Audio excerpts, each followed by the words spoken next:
Tiene la palabra el diputado Carlos Heller. Yo también le quiero agradecer la franqueza, porque así podemos discutir mejor, es más fácil incluso, sobre todo para que podamos tratar de entendernos y encontrar puntos para que sepamos qué estamos discutiendo. Claramente, es cierto, no es un tema de matices. Tenemos dos visiones opuestas de cómo se organiza una sociedad y cuál tiene que ser el rol del Estado en esa organización de la sociedad. Ustedes dicen cosas como: no puede ser que donde hay una necesidad hay un derecho, si ese derecho, si esa necesidad no está financiada y no genera una ganancia. Ustedes dicen que la justicia social es un delito o un curro porque le saca a los que producen para darle a los que están en la poltrona, para utilizar la textualidad del tema. Y entonces, efectivamente, tenemos dos visiones de sociedad que son absolutamente antagónicas, Francamente, nosotros creemos, yo creo, que si este gobierno logra avanzar en los fundamentos de lo que plantea, estaríamos retrocediendo a una forma de capitalismo que borraría una enorme cantidad de derechos esenciales anteriores incluso al estado de bienestar que surgió en el mundo en los años 30. Y tal vez no sea casual entonces que el presidente tome como referencia la Argentina del 900, que dicho sea de paso la junta con otra referencia que es la de Irlanda para dentro de 45 años, pero quiero decir que ambas referencias, la Argentina del 900 e Irlanda, tienen curiosamente un denominador común: 5 millones de habitantes. Y entonces, pensar en la Argentina de 5 millones de habitantes, de una explotación de recursos primarios, de un país que no tenía servicios públicos, es anterior al automóvil incluso en la Argentina, para decirlo de una manera que se entienda, y tomarlo como referencia, le están sobrando 45 millones de personas a ese proyecto, para que podamos pensar en proyectos de esa característica. Entonces, efectivamente, nosotros tenemos que decirle a la sociedad con claridad, y esto no le saca legitimidad que ustedes tienen, porque efectivamente hubo una elección que ustedes ganaron, que una mayoría votó, etcétera, etcétera. En mi opinión, esa mayoría votó una cosa que no es lo que ustedes le están proponiendo. Hay un discurso apoyado en debilidades y en errores, pero que no tiene que ver con la realidad de lo que ustedes van a llevar adelante si efectivamente tienen éxito. Ustedes están pensando en un país absolutamente desregulado, dejando todo en manos de las fuerzas del mercado. Y yo le quiero decir que es una enorme falacia decir que se trata de una cosa entre iguales que van a resolverse desde el punto de vista de la igualdad de posibilidades o la igualdad de oportunidades. Cuando ustedes dicen esto no es a favor de las empresas, es a favor del mercado, y yo les digo que no hay tal situación de igualdad. El mercado es en general una entelequia, es una mentira. No hay dos partes iguales. Siempre en esa confrontación gana el más fuerte. Siempre en esa confrontación gana el que puede imponer las condiciones. Siempre en esa confrontación gana el sector más concentrado de la economía. ¿O acaso vamos a ignorar que la mayoría de los mercados tienen bases oligopólicas? Cuando hablamos de los mercados, donde unas grandes, pocas empresas concentran o la producción o la demanda de insumos. ¿Qué sentido tiene decir que hay que derogar la ley de góndolas para que el Estado deje de entrometerse en las decisiones de los comerciantes argentinos? La ley de góndolas tiene un objetivo, evitar que las prácticas comerciales monopólicas excluyan de la venta productos elaborados por pymes, por empresas regionales, por empresas de la agricultura familiar, por empresas campesinas e indígenas. ¿Qué sentido tiene? ¿Qué sentido tiene derogar la ley de abastecimiento para que el Estado no atente contra el derecho de propiedad de los individuos? En realidad debería decir el derecho de las empresas, no de los individuos. Está claro que cuando hablamos de derogar la ley de abastecimiento estamos dejando abierto el camino para que el más fuerte imponga condiciones. ¿Acaso se puede pensar que la relación entre el locador y el locatario son una relación entre iguales? No es así. El propietario puede decir tómelo o déjelo. El problema lo tiene el que tiene que alquilar, que tiene que ir a vivir a algún lado. Se dice que la oferta de alquiler está creciendo porque se han liberado al mercado. Ahora, ¿habrá inquilinos que puedan pagar esas cosas que se plantean? Sobre los resultados de las privatizaciones de las empresas públicas, ya lo vivimos. Usted estaba hablando de los 90. Ya vivimos esta experiencia. Yo debería recordar que tenemos experiencias parecidas en el 76, en los 90 y esta que se intenta ahora. Y debería decirle que allá por el año 95, en un reportaje que Piña le hace a Martínez de Oz, Martínez de Oz dice, más o menos textualmente, que ellos no pudieron hacer todo lo que tenían que hacer porque carecían de la legitimidad que tiene un gobierno que tiene el respaldo del voto popular. Y decía en el año 95, por ejemplo, el gobierno del presidente Menem, igual que el gobierno de Margaret Thatcher, tienen esa legitimidad y entonces por eso pueden hacer todas las reformas que tienen que hacer y llevarlas a fondo. Esa legitimidad que los militares no tenían y que efectivamente venía del voto popular. Y que ustedes también tienen, pero que no les da derecho a actuar en contra de los intereses de la población, de la gente, de la ciudadanía.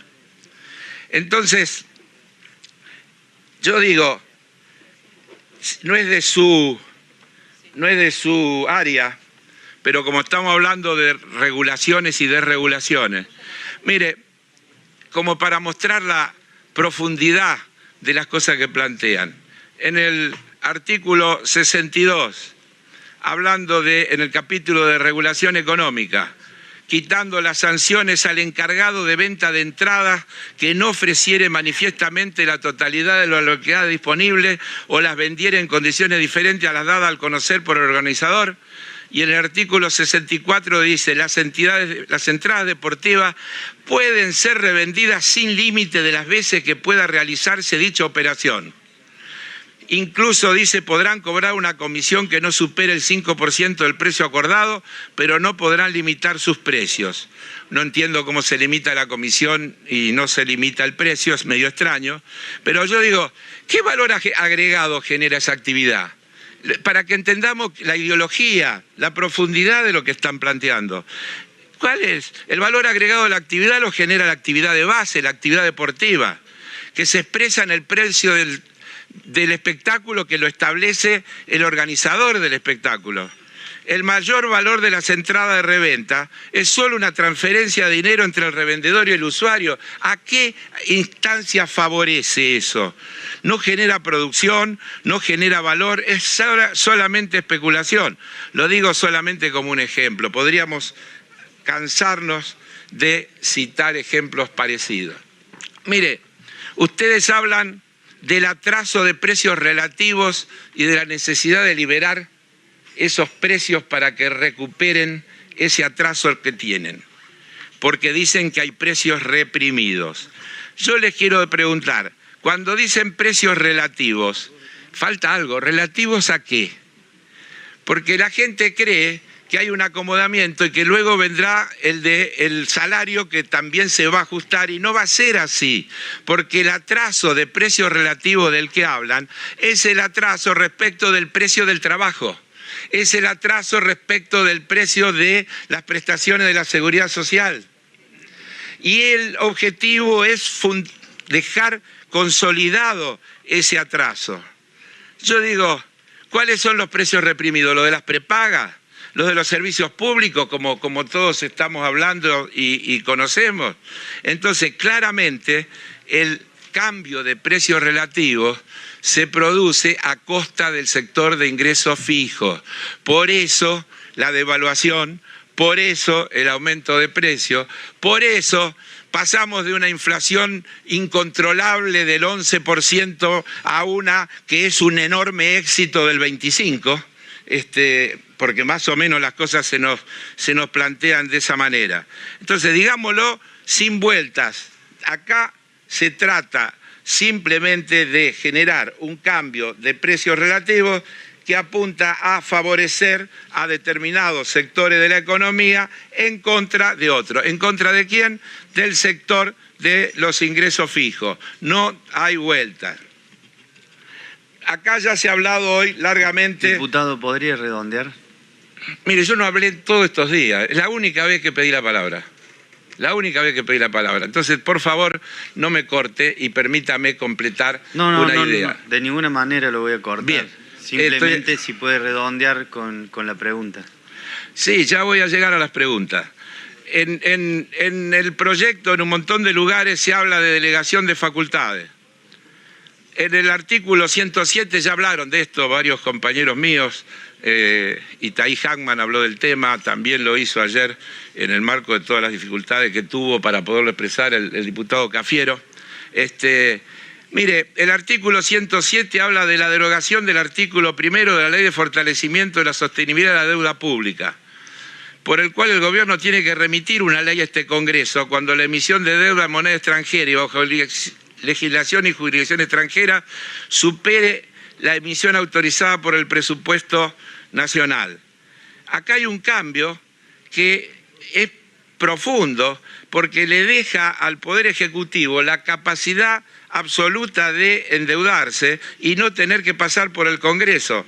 ¿Cuál es el motivo para dejar en manos del Ejecutivo la renegociación sin la restricción o la justificación que implique un mejoramiento de montos, plazos, intereses de las operaciones originales? El proyecto de ustedes es tan amplio y abstracto que dice que podrán reestructurar por condiciones del mercado financiero. ¿Y cuáles son las condiciones del mercado financiero por las que podrán reestructurar? Entonces, preguntas. Podríamos hacer, yo diría un montón, pero yo me voy a concretar para no exagerar en el tiempo. Las privatizaciones. El artículo 8, en el título 2, dice que son sujetas a privatizaciones 41 empresas públicas que están en el anexo. Quiero decirles que el artículo 9 de la ley 23.696 de la reforma del Estado establecía que la declaración de sujeta a privatización sería hecha por el Poder Ejecutivo, debiendo en todos los casos ser aprobada por ley del Congreso. Este artículo no está derogado en la ley, así que le quiero recordar que todos esos proyectos, si quieren insistir, tendrán que hacerlo por ley del Congreso. Ahora, pregunta, ¿cuál es el criterio para incluir o no empresas en ese anexo? Porque si se trata de rentables, YPF, Banco Nación, parece que no tendrían razón de estar. Tampoco Aerolíneas Argentinas, que ha resuelto y ha transformado y ha combinando el crecimiento de su utilización, el desarrollo del turismo y una cantidad de cosas, ha dejado de tener déficit. Pregunta, ¿cuál es el criterio utilizado que justifica la selección de esas empresas anunciadas en el anexo 1 para declararla sujeta a privatización? ¿Se analizó en esa búsqueda si el servicio brindado cubre una necesidad esencial, si tiene rentabilidad o no, si la producción o productividad están a la altura de las circunstancias? Pregunta, ¿Cuál es la causa que hace menester y que justifica la enajenación de las participaciones accionarias o de capital del Estado Nacional y o sus entidades en toda empresa privada que no le otorguen la mayoría de capital social necesario para ejercer el control de tales entidades en forma genérica, sin identificar cada una en particular? Teniendo en cuenta el fin social de las empresas del Estado y en las que el mismo participa para garantizar servicios y derechos esenciales, pregunta, ¿cómo se asegura el cumplimiento de dicha función estatal por sobre los intereses particulares que rigen en una actividad privada? Pregunta, ¿se realizó algún análisis de rentabilidad social que sirve de sustento para la toma de privatización o venta de alguna de estas empresas?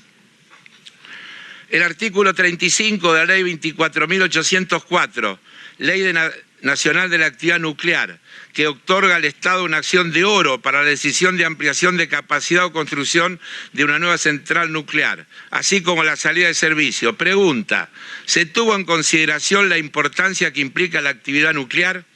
¿Y cómo se supliría la imprescindible facultad que debe tener el Estado en las cuestiones de ampliación, construcción, salida de servicio, con las implicancias que dichas decisiones pueden acarrear a la economía nacional? Pregunta, ¿cuáles son las razones que justifican la modificación del artículo 37 de la Ley 24.804, sustituyendo la expresión tendrán por la de podrán tener una acción con derecho a veto en las decisiones que impliquen el cierre de la actividad? Insisto, no es un dato menor, un cambio de palabra que cambia completamente el sentido del rol del Estado. ¿Qué criterios se aplicarían a los efectos de ejercer o no esta opción? ¿Dónde están establecidos?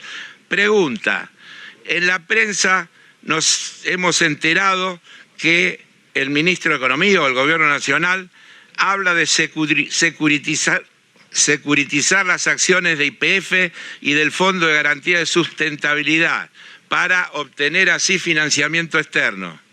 Se dice que incluso se podrían conseguir 5.000 millones de dólares. ¿Es razonable pensar en esto?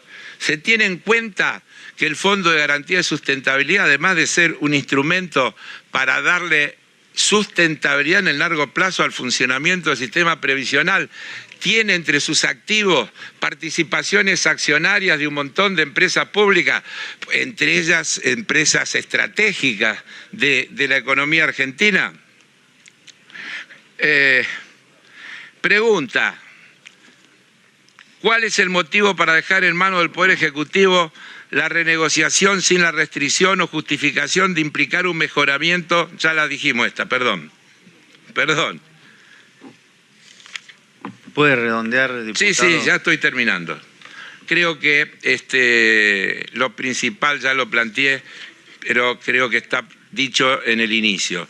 Evidentemente, y le agradezco nuevamente, ministro, la franqueza, tenemos visiones distintas.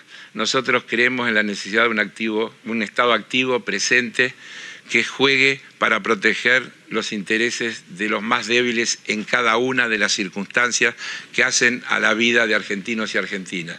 En el plano de las personas, en el plano de las pequeñas empresas, en el plano de las economías regionales, en el plano de las distintas minorías. Siempre esas minorías necesitan del cuidado y la protección que el Estado, en representación de los intereses del conjunto de la sociedad, puede brindar. Dejarlo en manos del mercado tendrá, sin duda, consecuencias gravísimas. Esperemos que no pueda prosperar. Muchas gracias.